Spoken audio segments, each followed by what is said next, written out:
ঠাকুর হলো জাতির শত্রু, ঠাকুর মুসলমানের শত্রু, ঠাকুর ঢাকা বিশ্ববিদ্যালয়ের শত্রু, ঠাকুর বাংলাদেশের শত্রু, ঠাকুর জাতির শত্রু। ঠাকুর হলো খ্রিস্টানদের সবচেয়ে বড় দালাল।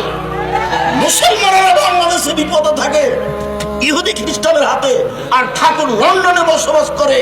এই ঠাকুর বলে, ও কালিমা তোমার আকাশ, ও কালিমা তোমার বাতাস।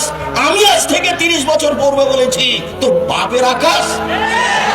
সিলেট কোর্টে 5,000 টাকার মামলা হলো।